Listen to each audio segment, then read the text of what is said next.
The first college football playoff rankings have been released, and the Buckeyes land right where I thought the committee would put them. Where is that spot? We'll discuss it today on Locked on Buckeyes. You are Locked on Buckeyes, your daily podcast on the Ohio State Buckeyes. Part of the Locked on Podcast Network, your team every day.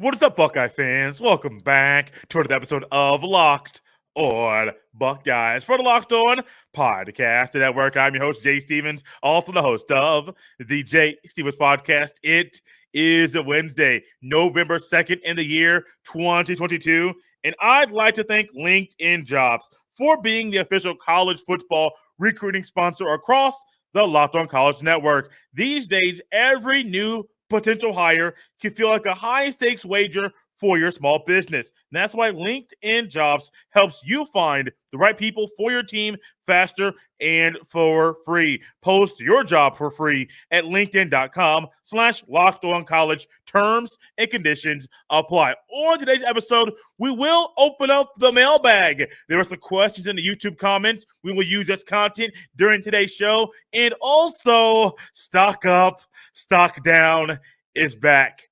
But before we get to any of that, the Ohio State Buckeyes wind up and land in the number 2 spot in the initial college football playoff rankings for the 2022 college football season. And I am not mad. I am not shocked. I think based off how the committee ranks teams and how the Buckeyes have played, that's where the committee would put them right now at this point in the season. 10 through 1. We will go through 10. We'll get back to 1. You will see there's numerous SEC teams in here. That is no shock. Even the one team, the first team outside of the top 10.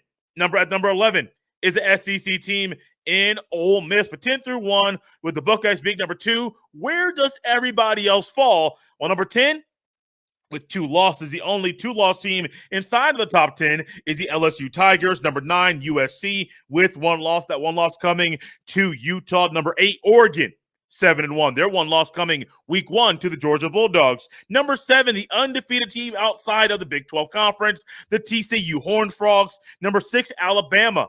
They lost to Tennessee. The rest of the teams, 5 through 1, they are all undefeated. 5, the team up north. Number 4, Clemson, interesting. Number 3, Georgia, 2, Ohio State. And number 1, no surprise to me, is the Tennessee Volunteers at 8-0. Tennessee Volunteers, they play Georgia coming up this week. That is the toughest test they have the rest of the season. They're coming off. This is on the heels of a big win against Kentucky a week ago at home. But playing Georgia is a little bit different. Ohio State, rest of the schedule, regular season, only 1 real tough test, 2 road games, 2 home games. On the road this week against Northwestern, should be a blowout. At home the following week against Indiana, should be a blowout. The following week going on the road to Maryland, should be a blowout. Then you come back home Thanksgiving weekend against the team up north. That will not be a blowout. That should be close. I still believe that'll be a Buckeyes win. But number 2 right now in the initial rankings, not crazy. I mean, if you look at the resume, Ohio State only has 2 top 25 wins. Tennessee has 5. Georgia has 1. Georgia's came week 1. Ohio State's came week 1 and this past week. But when you look at strength of schedule, also once again, Ohio State is 30th. Tennessee is 50th. Georgia's 59th. So you might say, Jay, why in the world is Tennessee number 1 and Georgia 3, Ohio State 2? I firmly think it goes just strength of schedule. ESPN uses a different ranking, but I simply think, numbers aside, if you just want to go by top 25 wins, that alone is why Ohio State is number 2. Tennessee is 1. Georgia's 3. I firmly think it's that simple from the committee. Now, if you use the eye test, these 3 teams are a lot closer than you might think. And honestly, via the eye test, I think Tennessee would be 3. Ohio State and Georgia could battle for 1 or 2. I would not have a problem there. But since Tennessee has played more ranked teams, they have beat 5 top 25 teams this year.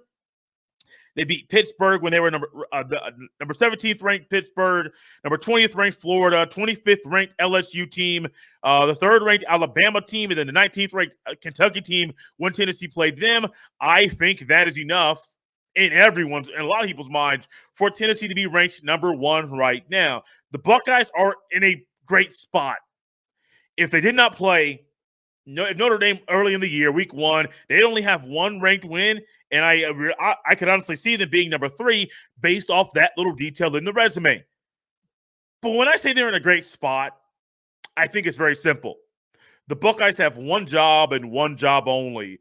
Take care of business, you're in the playoff. It's that simple. You win convincingly. Ohio State, they're averaging 48.9 points per game. Their opponents are averaging 16.9 points per game. The only team that's of the 3 that I've mentioned that has a better number in those 2 categories, Georgia is only giving up 10.5 points per game, second in the country. That's it. Tennessee is scoring 49.4 points per game, but they're also giving up 21.0 points per game. Details, numbers, resumes are going to be splitting hairs, and they're going to be talked about. But to me, it's easier than the numbers I just mentioned. Take care of business. If you play football the same way you have and you win in the same way, the same clip you have, and if we get more of the fourth quarter Ohio State we got against Penn State and not the nonsense that we got during a lot of the first 3 quarters, Ohio State will firmly be in the top 4 spot. And I really think, when you think about it, Georgia and Tennessee, one of those 2 schools is going to lose this weekend. If Tennessee wins, Ohio State's still number 2. If Tennessee wins out, Ohio State's number 2. If Tennessee loses, Ohio State moves up 1 spot. I think it's that simple because I don't think the committee is going to start moving, 2 this week, 5 next week, back to 3. Now you're 8. I don't think the committee is going to be that crazy, that's wacky. You take care of business. If Ohio State keeps playing the same way they have been the entire year, they will be in the top 4. They'll be in a great spot at the end of the season. And honestly, if they keep winning out and playing like they have been, the Buckeyes could be the number 1 team at the end of the regular season, the final ranking going into the playoff. Hey, I like that. I love it. And I think Ohio State is in a great spot because they control what happens and where they will be landing in the postseason. Not every college football team can make that claim.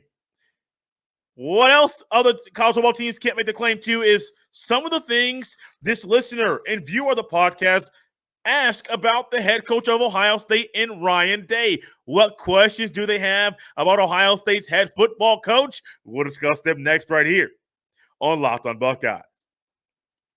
These days, every new potential hire can feel like a high-stakes wager for your small business. You want to be 100% certain that you have access to the best qualified candidates available.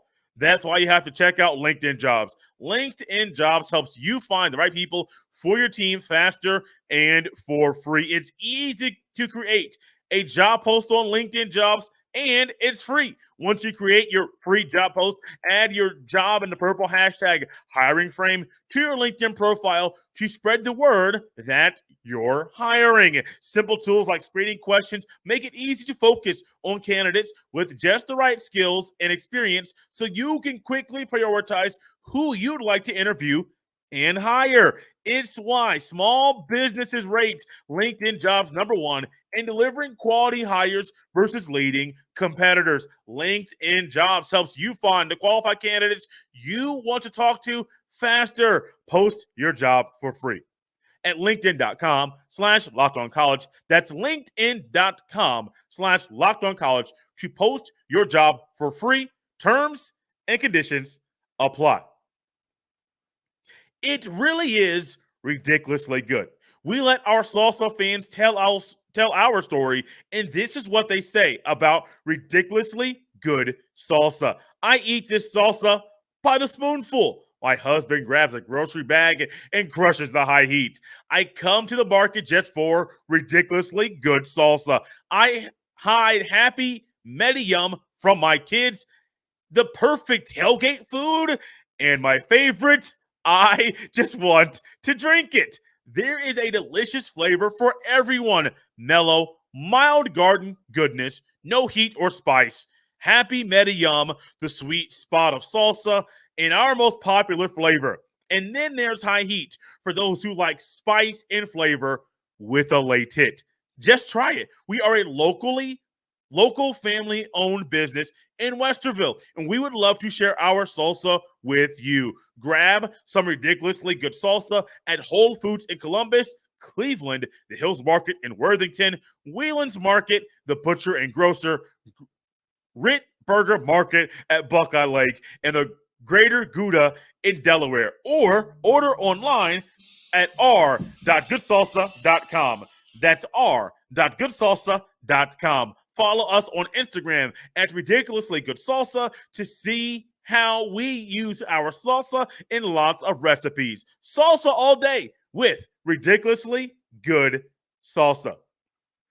So I have not really publicized much about the mailbag because I don't normally, as you guys know, don't normally have a mailbag session here on the podcast. But when I see one comment on the YouTube channel and one person ask 4 questions, I'm not going to have time to touch on all of them, but we'll touch on enough. And I'm going to go backwards to the front to really just see what this one person and their questions they have about the head football coach, Ryan Day. If you want to have your questions answered here on the podcast, hey, simply leave them in the YouTube comment section. I will answer them here on the podcast. Might answer them there in the YouTube comment section, but we'll open more of a Wednesday-style mailbag episode for those on YouTube. If you want to hop in this as well, your audio listener, send your question to jstevens317@gmail.com. Fourth question in the comment, when will Ryan Day be more creative in the run game?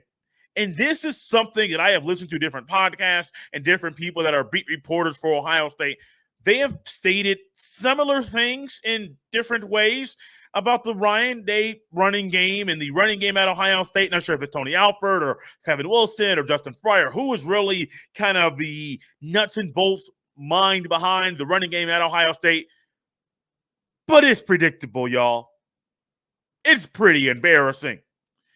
People kind of realize when the pistol is out there, it's going to be a run. People kind of realize 9 times out of 10, when you see Mitch Rossi out there, it's probably going to be a run. Ryan Day should have gotten out of this mindset a while ago. But also, I do think, though, he is doing this now because he does not know what's going to go on with the health of the running backs, either Mayan Williams and his injuries, plural, or Travion Henderson and his lack of being a durable running back. Yes, that's a real thing. I think those are big factors into why it's being predictable. Now, I think it should happen this week and next week. Practice against lesser talent before you play against a better Maryland team, a really good Michigan team. How about you do that now? You have some time to work on new things. Don't save things for those games, because what you're doing right now in the running game is not working. Fix things now. My hope, I don't know when, but my hope for this one person asking the questions, and I told them that I was going to respond to some of the questions here on the show. I hope it happens this week and next week. When? I don't know. I wish I had a more concrete answer for you, but I don't right now. Next question, the third one on the list. When will Ryan Day allow C.J. Stroud to audible out of obvious blitz packages? Honestly, we saw this against Penn State. And maybe it was just Stroud recognizing things and throwing a quick pass without even audibling with a signal or even a word, even though verbal audibles were hard against Penn State due to how loud the fans in the student section were. I heard the student section at Penn State, I don't know the numbers about all the schools, including Ohio State, about how big their student sections are. But I heard Penn State student section is 20,000 people. So from 110,000 fans, 20 of them are students. Well, you all know that local courage gets flowing and they get a little rowdy and a little raucous. It was happening on Saturday in Happy Valley. But I do remember, I don't know if it was Ryan Day not allowing it or C.J. Stroud just taking his own freedom, but I do remember in the moment, Stroud realizing, blitz, and I don't know the down and distance or even the spot of the field, but I remember seeing, Penn State's about to bring 5, possibly 6 guys on this play. Well, what does Stroud do? A quick pass, I believe, to Julian Fleming, quickly moving the ball, and honestly, 5 of the 6 guys got picked up. Stroud didn't wait for the 6th guy to get into his lap. He got the ball out, and so for this question here, I think Ryan Day's allowing it, but I'd piggyback on this and realize maybe y'all need to stop looking to the sidelines and looking to the coaches for the cards for the play call and allow to just get the play in and just let the quarterback work. I think Stroud's good enough to kind of organize and orchestrate things in the moment on the field without looking to the sidelines mid play. While you're at the line of scrimmage, 5 seconds. Oh, let's do a clap. Let's look to the sidelines and see what the coaches are saying. No, I don't like that. And honestly, I think that's a big cause for the delay of game penalties the Buckeyes had against Penn State. Can you tell that I'm still a little annoyed with what went down against the Penn State and Indy Lions? I am. It's really annoying. Really, really annoying, honestly. But I think things will get better going forward. Another question, I can actually hit both of these if I talk fast. When will Ryan Day stop waiting until halftime to make adjustments? I'm going to make this a little bit, I'm going to make it a little bit different.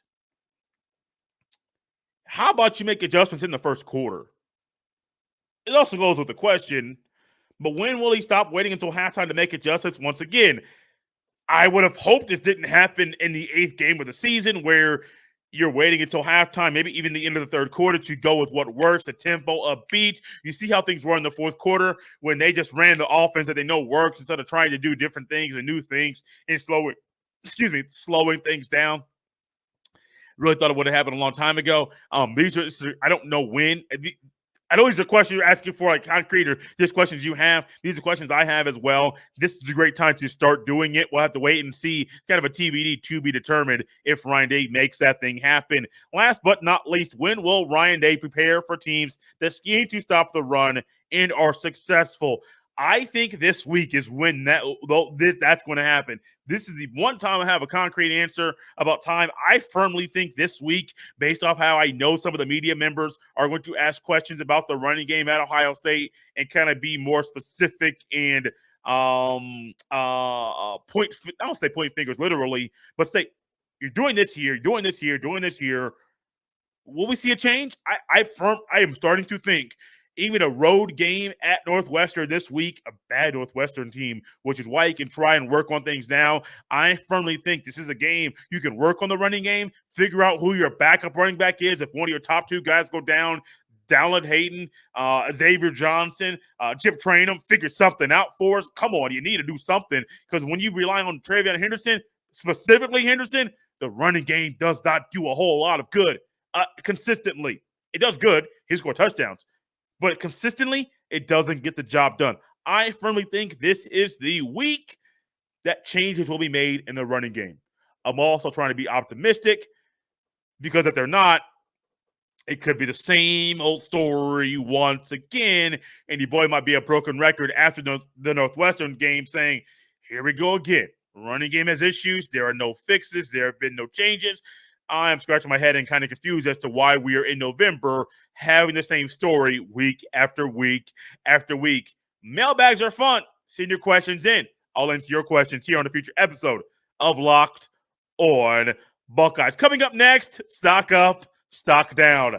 I got 3 for stock up, 3 for stock down. Some are self-explanatory, some are not. We'll discuss all 6 next, right here on Locked on Buckeyes. BetOnline.net is your number 1 source for betting football and the start of the new basketball season. Find all of the latest player developments, team matchups, news, podcasts, and in-depth analysis on every game. And as always, BetOnline remains your continued source for all your sports wagering information with live betting and up-to-the-minute scores for every sport out there. The fastest and easiest way to check in on all your favorite games and events, including MMA, boxing, Major League Baseball, and golf. Head to betonline.net today or use your mobile device to learn more about the trends and action. BetOnline, where the game starts. Thanks for making Locked on Buckeyes your first listen today. For your second listen, check out the Locked on Sports Today podcast. From the games that matter the most to the biggest stories in sports. Go beyond the scoreboard and behind the scenes with local experts and insights only Locked On can provide. Locked On Sports Today, available on this app, YouTube, and wherever you get your fine podcast. we have come to the point in the show that I have been looking as a staple and kept as a staple all year long. Sometimes your boy tries different segments, they don't work. This one stuck, this one sticks. Stock up, stock down. Go with the positive and with the negative. Stock up on JT Tui Malowau. I have heard he has had 8 tackles. I have heard he had 6 tackles. Depending on what stat you're looking at, I consistently see 6. I heard one writer say 8 don't matter. That boy had a strip sack, covered that strip sack, forced the fumble on a sack, got the fumble recovery. He dropped into coverage in a 2-point stance as a linebacker, played and got the interception right in front of the running back. Oh, what else did he do? He got a pick 6 in the 4th quarter during a crucial point in the game. He had a PBU, which led to a sack, interception for Zach Harrison. What I just laid out, he was a part of all 4 Ohio State turnovers: an interception, a pick 6, a PBU, and a fumble recovery. PBU, which led to interception, then his own fumble recovery. JT Tuimoloau, a national defensive player of the week. Hey, he's a dog. He's that dude. JTT is him. Stock up on JT Tuimoloau. Stock up on Marvin Harrison Jr. I heard a stat out there. It's a wild number. It's not a part of his 10 catches for 185 yards. That's not the numbers that I heard. I recently heard that all 10 of his catches were for first down. I'll say it again. I'm glad a little soft because I'm still astonished. Heard all 10 of his catches were for first downs. He is a dog. He keeps getting it done. Marvin Harrison Jr., stock up. Stock up on CJ Stroud. I have been critical of CJ Stroud. You have been critical of CJ Stroud. Talked about recently how CJ Stroud struggled against Penn State when it seemed like the offense was one-dimensional, which it was, when it seemed like the defense was doing a lot of things to keep the team in the game. If you take away the missed tackles, the Buckeyes defense got the job done against Penn State. But here we are. Stroud, solid, smooth operator, almost had an 80% completion percentage. Stock up on CJ Stroud because his play was what allowed the offense to still be in the game and to take the lead late and to widen the lead because CJ Stroud is that dude. Stock down. Just talk about this man recently, Ryan Day. The listener, the viewers, coming from the YouTube comment section, that's where the questions came from. Had questions about Ryan Day, and I do as well, but stock down because these adjustments and waiting until late to change things, so you are the offensive play caller. Whoo, buddy, it's not looking too good. It's a consistent thing, a consistent problem. It needs to be fixed. I don't like saying stock down on Ryan Day.